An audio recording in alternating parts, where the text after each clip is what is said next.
샬롬 여러분 반갑습니다. 오늘도 한소망 MSG 시간 주은 자매님과 함께 활기차게 시작해 보겠습니다. 주은 자매님 안녕하세요. 안녕하세요, 목사님. 오늘 나눌 주제는 뭐예요? 오늘은 구약 성경 에스라 1장으로 한번 깊이 들어가 볼까 합니다. 주제는 바로 마음을 감동시키시는 하나님이에요. 절망적인 상황 속에서 예상치 못한 희망이 어떻게 시작되는지 그 이야기를 함께 나누려고 합니다. 와, 절망적인 상황에서의 희망이요. 듣기만 해도 힘이 나는 주제네요. 에스라 1장의 배경이 이스라엘 역사상 가장 암울했던 시기인 바벨론 포로기였죠. 맞습니다. 유다가 바벨론에 의해 완전히 멸망하고 자랑이던 예루살렘 성전은 다 무너졌죠. 백성들은 낯선 땅으로 끌려가서 무려 70년 가까이 살았습니다. 이 70년의 시간이 거의 끝나갈 무렵, 이제 모든 것이 끝났다고 생각했을 때 하나님께서 어떻게 일하시는지, 특히 사람들의 마음을 움직여서 당신의 계획을 이루시는 방식에 주목할 필요가 있습니다. 70년이라니 정말 상상하기 어려운 긴 시간이네요. 포로 1세대는 이미 세상을 떠났을 테고 바벨론에서 태어난 2세대, 3세대 사람들은 사실상 고향 유다에 대한 기억이나 돌아가야 한다는 생각이 아주 희미했을 것 같아요. 그렇죠. 마치 우리가 요즘 우리의 소원은 통일 노래를 예전만큼 막 부르질 않는 것처럼 시간이 흐르면서 성전 재건이나 고향으로의 귀환은 그들에게 아주 막연한 이야기처럼 느껴졌을 거예요. 점점 무감각해지는 거죠. 돌아갈 이유도 돌아갈 힘도 없어 보이던 바로 그때 역사의 무대에 전혀 예상치 못한 인물이 등장하는 거군요. 정확합니다. 돌아갈 힘이 없어 보이던 그때 에스라 1장 1절에 보면 바사왕 고레스 원년에 여호와께서라고 시작하며 바사왕 고레스의 마음을 감동시키셨다고 기록합니다. 고레스, 당시 최강대국이었던 바벨론을 무너뜨린 페르시아 제국의 초대왕이잖아요. 이방인 왕? 그것도 새로운 제국을 세운 왕의 마음을 하나님께서 움직이셨다는 것이 이 희망의 시작점이 되는 거네요. 맞습니다. 바벨론 정복 이야기도 극적이었죠. 유프라테스강 물줄기를 돌리는 전략을 썼고 마침 그날 바벨론 내부에서는 벨사살 왕의 잔치가 벌어져서 방심하고 있었다고 합니다. 하룻밤 사이에 무너진 거죠. 와, 엄청난 역사적 사건이네요. 중요한 건 그 역사적인 사건의 배후에 하나님의 계획이 있었다는 점입니다. 그리고 왕이 된 고레스가 내린 첫 조서 중 하나가 바로 유다 백성을 귀환시키고 성전 재건을 허락하는 것이었어요. 심지어 조서 내용에는 이스라엘의 하나님은 참신이다라는 말까지 나옵니다. 이방왕의 입에서 이런 선포가 나오는 것 자체가 정말 놀라운 일이죠. 정말 상상하기 어려운 전개인데요. 하나님이 어떻게 이런 일을 가능하게 하셨을까요? 바로 이 지점에서 우리는 하나님의 약속을 기억해야 합니다. 하나님은 이미 예레미야 선지자를 통해 약속하셨어요. 바벨론에서 70년이 차면 너희를 돌보고 너희를 이곳으로 돌아오게 하리라. 예레미야 29장 10절입니다. 아, 사람들은 긴 포로 생활 속에서 어쩌면 그 약속을 잊었을지도 모르지만 하나님은 당신의 약속을 정합한 때, 그것도 가장 예상치 못한 방법으로 이방 왕의 마음을 움직여서 이루셨다는 거군요. 그렇습니다. 고레스의 결단은 단순한 우연이 아니라 70년 전에 주어졌던 예언의 성취였던 거죠. 혹시 지금 응답이 더디거나 잊혀진 것 같은 기도 제목이 있다면 하나님은 여전히 기억하고 계신다는 강력한 메시지로 들릴 수 있습니다. 정말 위로가 되네요. 그런데 목사님, 하나님은 이스라엘 백성들이 뭘 잘해서, 뭐 자격이 있어서 그들을 다시 돌려보내려 하신 건 아니었다고 설교 기록에서 강조하셨죠? 그 이유가 참 궁금합니다. 네, 두 가지 중요한 이유가 있었습니다. 첫째는 하나님의 명예 때문이었습니다. 에스겔서 36장 22절 말씀을 인용하면서 설명하는데 하나님의 백성이 망해서 이방 땅에 흩어져 사는 것은 결국 세상 속에서 하나님의 이름이 모독받는 일과 같다는 겁니다. 아, 그렇군요. 백성들의 흩어짐이 하나님의 영광을 가리는 일이었으니 하나님 자신의 영광과 명예를 회복하기 위해서라도 그들을 약속의 땅으로 돌려보내려 했다는 해석이네요. 맞습니다. 하나님의 명예 회복. 그리고 두 번째 이유는 더 근본적인 계획과 연결되어 있고요. 이것이 더 중요할 수 있습니다. 바로 메시아, 즉 예수 그리스도를 이 땅에 보내시기 위한 하나님의 큰 그림 때문이었습니다. 메시아, 이스라엘은 메시아가 오실 통로였잖아요. 네, 예언대로 그분이 약속의 땅 유다 땅 베들레헴에서 태어나시려면 백성들이 반드시 그 땅으로 돌아가 있어야만 했습니다.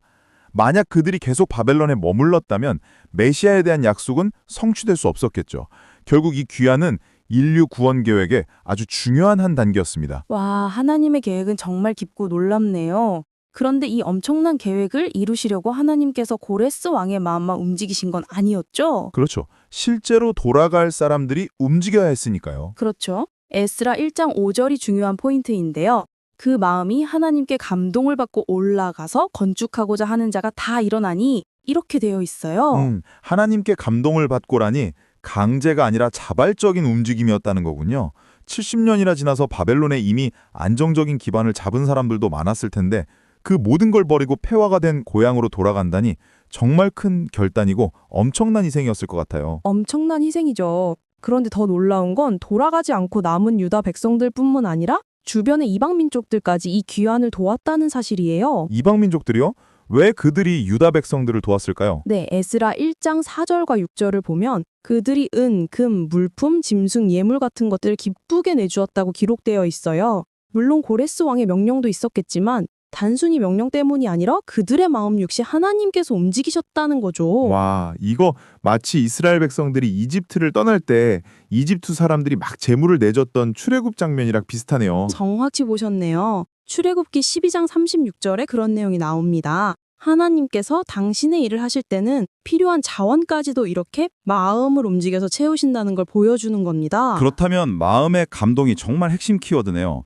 하나님은 어떤 강압이나 강제가 아니라 마음의 자발적인 움직임을 통해서 일하시는 분이라는 걸 보여줍니다. 그리고 이 감동의 역사는 여기서 끝나지 않아요. 고레스 왕이 느부갓네살 왕이 예전에 예루살렘 성전에서 약탈해 갔던 성전 기물들, 그 거룩한 그릇들까지도 다 돌려주라고 명령합니다. 7절부터 11절까지 그 목록이 쭉 나오죠. 그 그릇들을 돌려받는 건 단순한 물건을 되찾는 것 이상의 의미가 있었던 것 같아요. 물론입니다. 성전 기물들은 단순한 값비싼 물건이 아니었어요. 그것들은 하나님의 임재와 영광을 상징했거든요. 그런데 그것들을 바벨론 신전에 빼앗겼다는 것은 이스라엘의 패배야 어떻게 보면 하나님의 수치처럼 여겨졌던 겁니다. 아, 그렇군요. 근데 이제 그 그릇들을 되찾아 제자리로 돌려놓는다는 것은 바벨론의 신이 아니라 이스라엘의 하나님이야말로 역사의 진정한 주인이시다, 최종 승리자다, 이걸 선포하는 행위나 마찬가지였겠네요. 맞습니다. 빼앗겼던 영광을 되찾음으로 하나님의 명예가 회복되고 이제 다시 하나님께서 그들과 함께 하신다는 가시적인 증표가 된 거죠. 이 또한 예레미야 선지자의 예언 성취였고요. 하나님께서 그 그릇 하나하나까지 다 기억하고 돌보셨다는 의미입니다. 그 말씀을 들으니 울림이 깊습니다.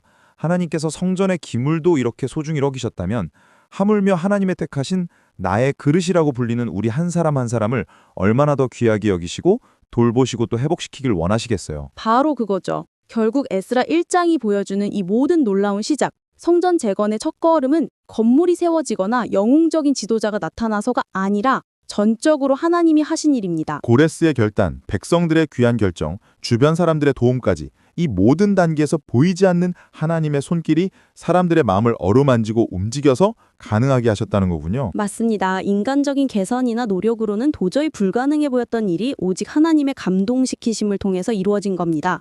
이는 같은 시대를 살았던 스가랴 선지자의 메시지.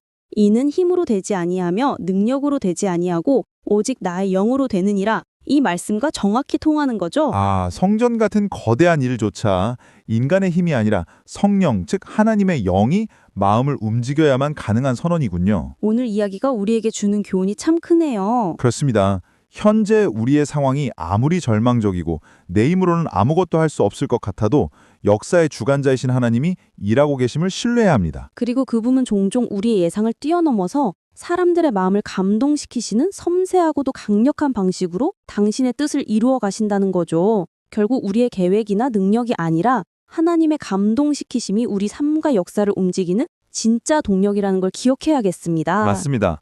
보이지 않는 곳에서 여전히 당신의 마음을 만지고 되실지도 모르는 그분의 손길을 느껴보는 오늘 하루가 되시기를 바랍니다. 오늘 저희는 에스라 1장을 통해 절망의 잿더미 속에서 피어난 희망의 이야기, 특히 마음들을 움직여 약속을 성취하시는 하나님의 놀라운 방식을 함께 살펴보았습니다. 목사님 오늘 귀한 말씀 감사합니다. 듣는 동안 제 마음도 감동받는 것 같아요. 성도님들도 오늘 이 메시지를 통해 큰 위로와 소망을 얻으셨길 바랍니다. 네, 감사합니다. 다음 시간에 다시 뵙겠습니다.